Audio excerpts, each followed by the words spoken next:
Picture this.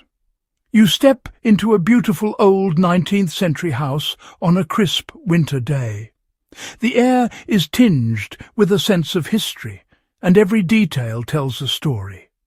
The floorboards creak beneath your feet, the sash windows charm with their wavy glass, but a cold draught sneaks in near the skirting board, swirling around your ankles. Your instinct is to seal it up, foam, caulk, tape, because we're taught drafts are the enemy, letting precious heat escape and driving up our energy bills.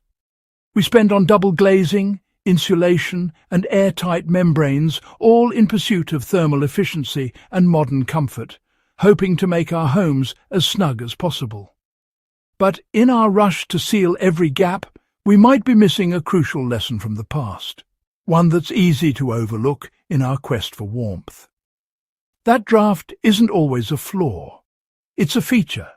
It's part of a passive ventilation system designed to keep the house healthy, dry and sound, even if it means a little chill now and then. Sealing it up blindly can create bigger problems than a chilly ankle. Moisture can build up, leading to condensation, peeling paint and even rot. That old house has survived countless winters, not by being a sealed box, but by breathing, adapting to the seasons and letting fresh air flow through. Builders of the past knew a house needs to inhale and exhale, like a living organism. They designed homes to work with nature, not against it. By blocking its breath, we risk trapping moisture, concentrating pollutants, and damaging the very structure we want to protect. The consequences can be costly and difficult to reverse. Before you declare war on every draft, consider the bigger picture. Sometimes a little imperfection is what keeps a home healthy. The longevity of these homes is a testament to a different, wiser way of building, one that values balance over perfection. Sometimes letting a house breathe is the best way to preserve it, ensuring it stands strong for generations to come. The idea of a breathing house isn't just romantic, it's practical science.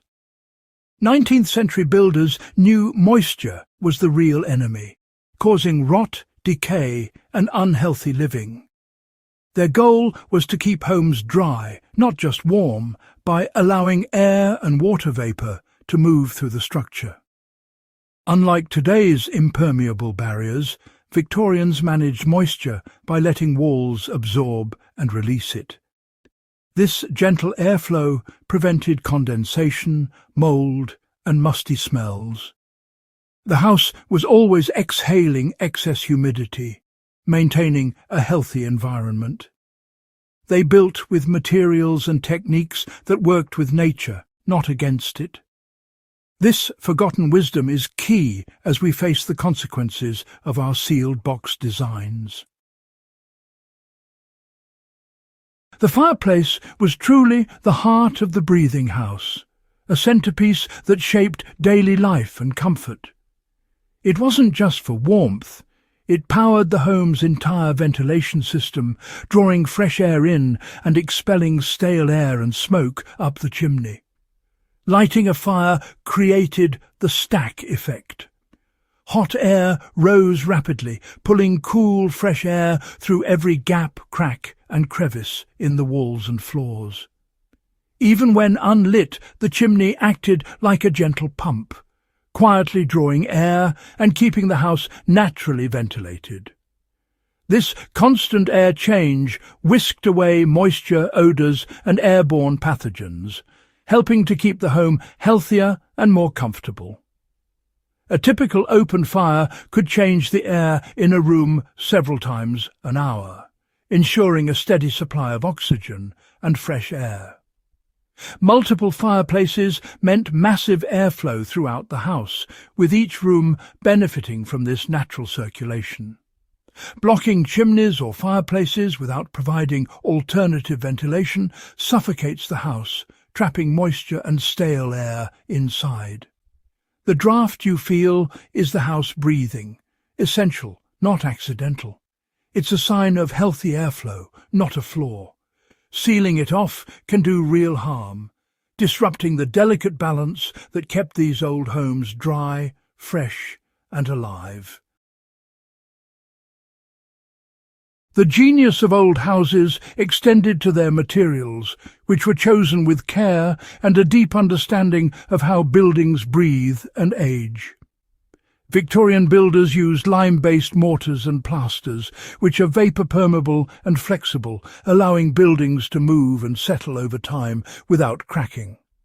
Lime lets water vapour pass, keeping walls dry. Like breathable sportswear for buildings, it helps regulate moisture and temperature inside.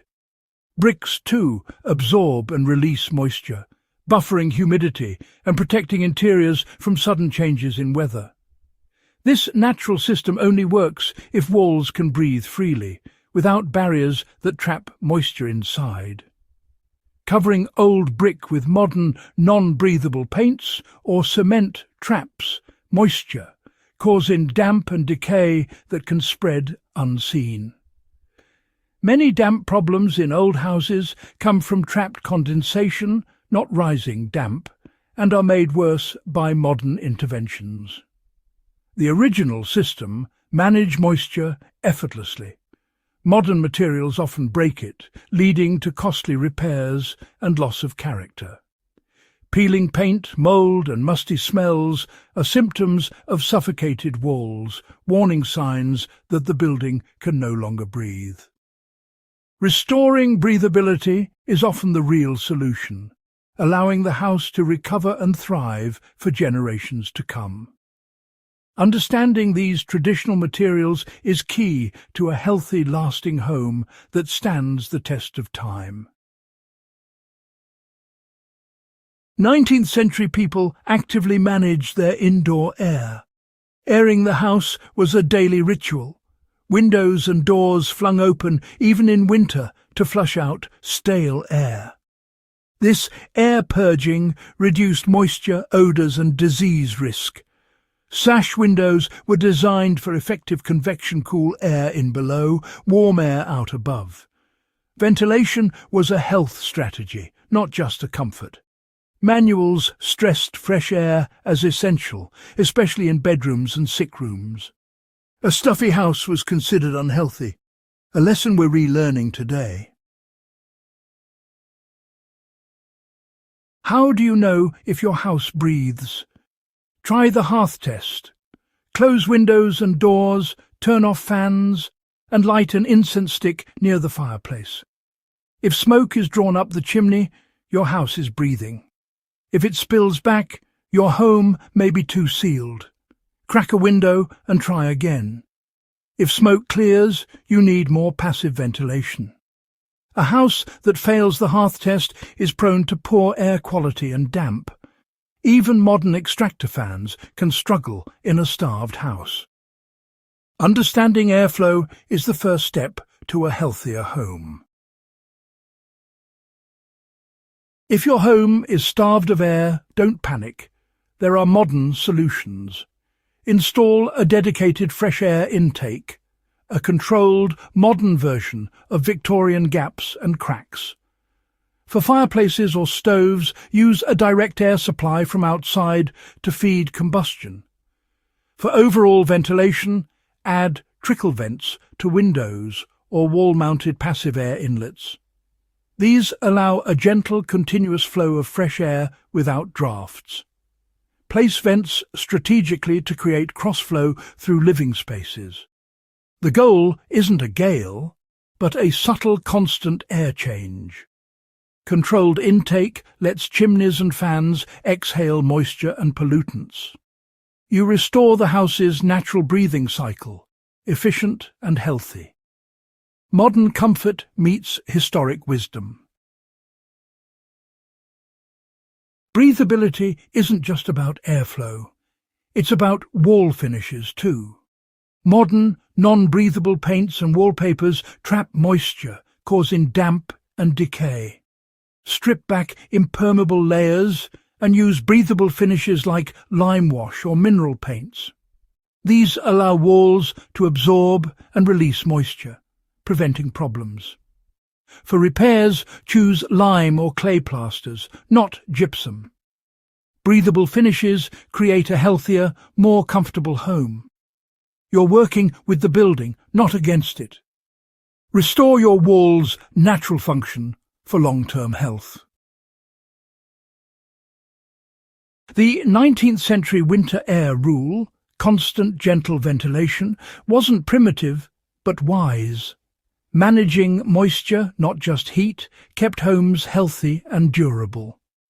Today, poor air quality in sealed homes is a growing problem. Victorian habits like daily airing are essential public health advice. Balance comfort and efficiency by understanding your house as a system. Use controlled ventilation and breathable materials. Don't fear the draft. For a healthy home, let it breathe. The old wisdom still builds the best houses.